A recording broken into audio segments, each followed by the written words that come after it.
ഇന്ന് ഗുജറാത്തി സ്പെഷ്യൽ ദഹി ടിക്കാരിയുടെ റെസിപ്പിയുമായിട്ടാണ് ഞാൻ വന്നിരിക്കുന്നത്. ഗുജറാത്തി ഒരു പുളിശ്ശേരിയാണിത്. ഇതെങ്ങനെയാണ് തയ്യാറാക്കുന്നതെന്ന് നമുക്ക് നോക്കാം.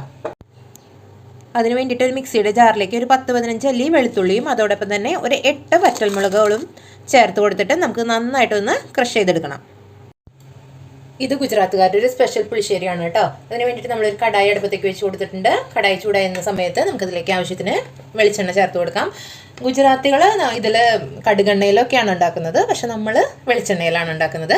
ഇനി വെളിച്ചെണ്ണ ഒന്ന് ചൂടായി വരുന്ന സമയത്ത് നമുക്കതിലേക്ക് ആവശ്യത്തിനുള്ള കടുക് ചേർത്ത് കൊടുക്കാം. അതോടൊപ്പം തന്നെ നമ്മൾ കുറച്ച് ജീരകം ചേർത്ത് കൊടുക്കുന്നുണ്ട്. ജീരകം എന്തായാലും ചേർത്ത് കൊടുക്കണം കേട്ടോ, അത് മസ്റ്റാണ്. ജീരകം കൂടി ചേർത്ത് കൊടുക്കാം. ഇപ്പോൾ നമ്മുടെ കടുകും ജീരകമൊക്കെ ഒന്ന് മൂത്ത് വന്നിട്ടുണ്ട്. ഈ സമയത്ത് നമുക്കിതിലേക്ക് അരിഞ്ഞു വെച്ചിരിക്കുന്ന ഒരു സവാളയാണ്, ചെറുതായിട്ട് അരിഞ്ഞിരിക്കുന്നതാണ്. അത് നമുക്കിതിലേക്ക് ചേർത്ത് കൊടുക്കാം.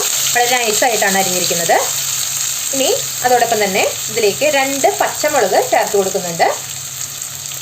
പിന്നെ നമുക്ക് മലയാളികൾക്ക് കറിവേപ്പില വിട്ടൊരു പരിപാടി ഇല്ലല്ലോ, കറിവേപ്പിലയും കൂടെ ചേർത്ത് കൊടുക്കാം. ഇനി നന്നായിട്ടൊന്ന് ഇളക്കി യോജിപ്പിച്ച് കൊടുക്കാം.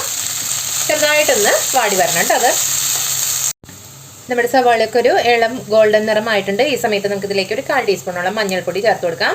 അതുപോലെ തന്നെ 1 ടേബിൾ സ്പൂണോളം മല്ലിപ്പൊടി ചേർത്ത് കൊടുക്കുന്നുണ്ട്. പിന്നെ നമ്മളിതിലേക്ക് നമ്മൾ ക്രഷ് ചെയ്ത് വെച്ചിരിക്കുന്ന വെളുത്തുള്ളിയും അതുപോലെ തന്നെ ചുവന്ന മുളകും ഉണ്ടല്ലോ, അത് ക്രഷ് ചെയ്ത് വെച്ചിട്ടുള്ളതാണ്. അതും കൂടി ഇതിലേക്ക് ചേർത്തിട്ട് നന്നായിട്ട് നമുക്കൊന്ന് മൂപ്പിച്ചെടുക്കാം. ആ ഒരു ഇതിൻ്റെ പച്ചമുളകൊക്കെ ഒന്ന് നന്നായിട്ട് മാറി വരണം. നല്ല സ്പൈസിയാണ് കേട്ടോ അത്, കാരണം നമ്മൾ മുഴുവൻ മുളകാണ് ചേർത്തിരിക്കുന്നത്. അതുകൊണ്ട് തന്നെ അതിൻ്റെ ആ ഒരു കുത്തുണ്ടല്ലോ, അതൊക്കെ ഒന്ന് മാറി വരുന്നവരെ നന്നായിട്ട് നമുക്കിതൊന്ന് മൂപ്പിച്ചെടുക്കാം.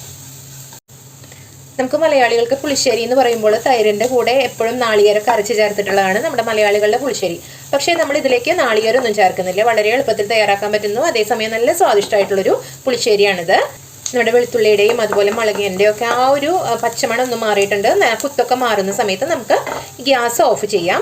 നമ്മളിതിലേക്ക് തൈര് ചേർക്കുന്ന സമയത്ത് ഗ്യാസ് ഒരിക്കലും ഓൺ ചെയ്ത് വെക്കരുത്. തൈര് ചൂടാവാൻ പാടില്ല കേട്ടോ. നമ്മളെപ്പോഴും നമ്മുടെ മലയാളികളാണെങ്കിലും പുളിശ്ശേരിയൊക്കെ വയ്ക്കുമ്പോൾ തൈര് അവസാനമാണ് ചേർത്ത് കൊടുക്കുന്നത്.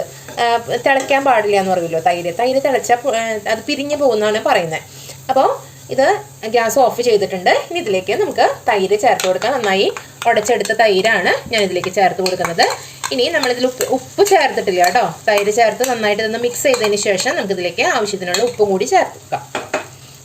കണ്ടോ, നല്ലൊരു നിറത്തിലുള്ള നല്ല ടേസ്റ്റാണ് കേട്ടോ അത്. ചോറിന് വേറെ കറികളൊന്നും വേണ്ട, ഇത് മാത്രം മതി. ഇനി നമുക്കിതിലേക്ക് പാകത്തിന് ഉപ്പ് കൂടി ചേർത്ത് കൊടുക്കാം. അപ്പം നമ്മുടെ ഗുജറാത്തികളുടെ സ്പെഷ്യൽ പുളിശ്ശേരി ഇവിടെ റെഡിയാണ്. ഗുജറാത്തികൾക്ക് മാത്രമല്ല കേട്ടോ, നമുക്ക് മലയാളികൾക്കും കഴിക്കാൻ പറ്റുന്ന നല്ല ടേസ്റ്റി പുളിശ്ശേരിയാണിത്. ഇതും കൂടി ചേർത്തിട്ട് നന്നായിട്ട് നമുക്കൊന്ന് ഇളക്കി യോജിപ്പിച്ച് കൊടുക്കാം. ചോറിന് വേറെ കറികളൊന്നും ഇല്ലെങ്കിലും ഇത് മാത്രം മതി, നിറച്ച് ചോറുണ്ണാം നമുക്ക്. അപ്പോൾ എല്ലാവരും ഇതൊന്ന് ട്രൈ ചെയ്ത് നോക്കണം കേട്ടോ. അപ്പോൾ ഇതുപോലുള്ള ഈസി റെസിപ്പികളുമായിട്ട് അടുത്ത ദിവസം നമുക്ക് വീണ്ടും കാണാം. അതുവരേക്കും ബൈ ബൈ.